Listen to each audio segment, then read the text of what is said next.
So I learned about these from a book called Relationship Agreements, which I thought was pretty cool. It's also a really fast read. But one of the exercises they had was like a regular check-in, which with the entity that is the relationship. So you can imagine, like, with me and Nick, we have me and we have Nick, but then we also have this sort of undefined third person, which is the relationship between me and Nick. And you have to sort of, like, cherish or make sure that that entity is also, like, taken care of in the same way that you would take care of yourself or take care of your partner. And for Nick and I, what that is a monthly brunch with Fred. In the book, they called the third person Fred. And so we're like, Fred's a cute name, we'll keep it. Oh, Fred. Totally. Although, unfortunately, it's also my dad's first name, so I've gotten a little bit weird about it once or twice. Well, I mean, we can always rename it. But so we have a monthly brunch where we are like, hey, let's eat breakfast and talk about anything that might have been nagging us or that, you know, like, we thought about but isn't so, like, high priority that you need to deal with it immediately. Mm-hmm. And so this month we were talking about, like, our rope experiences, because we do rope with other people. I don't know if you want to break in and finish your... No, keep up. Okay, because Nick and I both do rope together and separately. Uh-huh. And I've been bottoming rope for a lot longer than you've been topping it. I know you look so skeptical. I have some thoughts about that, which I'd like to bring at some I'd love point. to hear them. You want to hear this as part of the recording? Sure, why not? Well, if you don't want to include it, of course we can. No, I mean, this is the stuff. This is like the bumps and whatnot. So, we're giving you the. Thank you. The bumps. Well, yeah, like, I mean, it's like, it's one thing to, like, show, like, hey, the world, look at these wonderful poly people and how, like, well they communicate and process and, like, do a great job and are never jealous and blah, blah, blah, blah, blah. Mm-hmm. And another is, like, watching the sausage get made and, like, saying, like, nasty, accusatory, defensive, insecure things to each other. Are we going to do nasty or defensive? No, just me, not both of us. Oh, okay. Good to know. Well, so, like, a thing that I was thinking of is that, you know, you've been bottoming rope for a really long time, mm-hmm. but your bottoming has in a very specific context, which was, for the most part, you were doing erotic photography with rope. Totally. Which, I mean, there was the year and a half I spent with Jack that we haven't talked about a lot because I don't like him, so... Fair enough. Who did tie Strapatos well, though? He did. Yeah. Yes. sort of the one thing I know about this guy. But so I think, like, as a bondage model, they're sort of generally, like, extra accommodating towards you. They're not, like, assuming any sort of, like, particular familiarity or whatever. Like between me and them? Yeah, like the like Jim or Jonathan or any of them, like, they are more used to working with people who are models, rather than rope bottoms, and so they are at least at first tailoring things towards. We can talk about some more of that later. Okay, fair enough.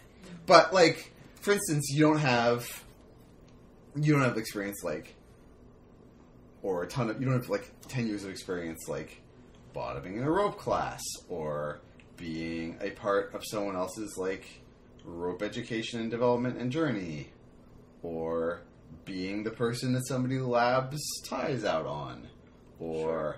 So saying, like... I mean, some of that's more correct than others, but I sure, agree with the gist, yeah? So, like, saying, you know, you've been, like, rope bottoming for all this time is you've had, like, a particular experience. You've had a particular subset of rope bottom experiences. Sure. For a really long time. Yeah. Totally. Mm-hmm. Which, I mean, I think in some ways might also, might color your experience of some of the stuff now. That makes more sense. Yeah. Okay, sure. Probably. Yeah. Okay. I mean, that is our pasts. Yeah. Right? Right. For everyone. Right. So, like, when you are you kind of what you're saying is that when you got into rope, you got in as a model and immediately working with people who super experienced. Like, you didn't come Super in experienced. Absolutely. like working with someone, like taking a class together, like how do we do this? Right. So immediately you kind of got like the creme de la creme, like people who wanted to document the beauty in their ties and stuff like that. Mostly, I mean... Yeah, that's what I'm saying, yeah. Okay. I had one longish relationship, maybe 16 or 18 months, where we were tying. He was new, and I was like, hey, I love this thing. You should learn how to do it, buddy. But he didn't really like public play and wouldn't really go to workshops. So we would get things out of books and try them. And that's still also dramatically different than having like some sort of personalized instruction, even if it's one teacher and 30 students, right? At least you get like human interaction. Yeah. And you might learn faster, or you might pick up different things than you pick up from a book, right? So I mean, yeah, your point is valid. I don't know where you're going with it, but you have a point of some kind. Oh, just a thing I was thinking about today. Oh, okay. Totally. Yeah, okay. I'll buy it. Well, yeah, I mean, just that, like, it's useful to be cognizant of how that affects your experience moving into things. Oh, sure. That you've had, like, this long bottoming experience, but, like, your bottoming experience doesn't include, like, doesn't include a lot of tying with someone who sucks. Or, like... Sure. You're saying I'm like the princess of rope bottoms or something? Yeah, I mean, yeah, that's... It's possible. It's not what I'm saying. That's fine. But bringing it back to the monthly check-in, we were talking about things like, you know, when we have a rope scene that doesn't go well, like, what happened? Did we miscommunicate? Are we expecting certain, I don't know, behaviors, I guess, from one another? That I think I had a bunch of, like, in? unstated expectations or like around her behaviors as a rope bottom that I'd sort of picked up, like, watching other rope bottoms, or watching, you know. Everyone is different. Yeah, sure. But anyway, I think they're still sort of unstated. Well, I mean, They're getting closer. We spelled out some stuff this morning. Like, Sure. And not just, like, spelled out, like, wrote down on a phone, made some lists, put in language that both of us understood. And I think having it in writing is a good way, so you can, like...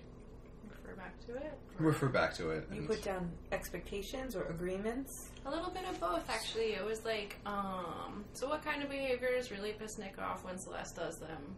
Or, like, what Celeste really likes about rope and what Nick could, like, try to do more of. Or there was at least a third category, and I'm forgetting it right now. But we wrote down several lists of whatever kind. And there are things that we can try to work on that would make our rope scenes more successful. Because I feel like we're pretty good at communicating in general, but for some reason in rope, this one context, yeah, it wasn't as easy as it normally is between the two of us. So it's like, well, something's wrong.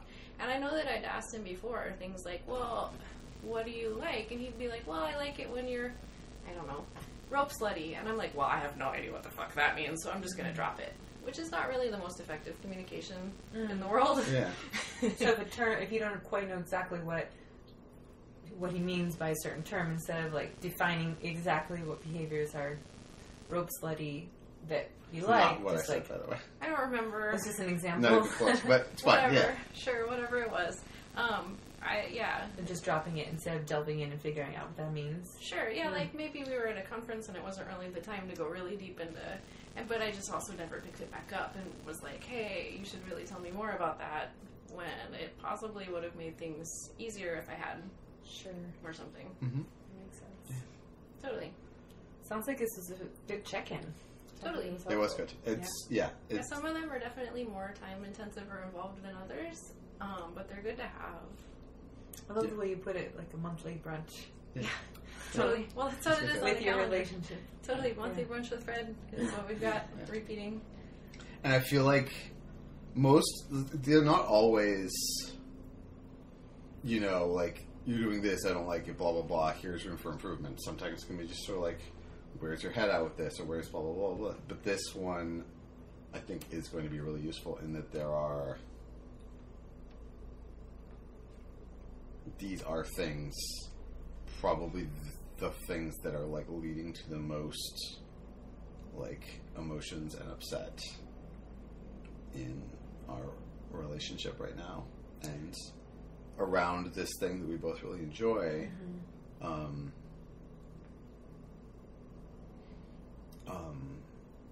And I think that like the stuff we got down today is like a really good start and already like really actionable in terms of stuff we can work on moving forward. Yeah, that makes sense. Makes sense.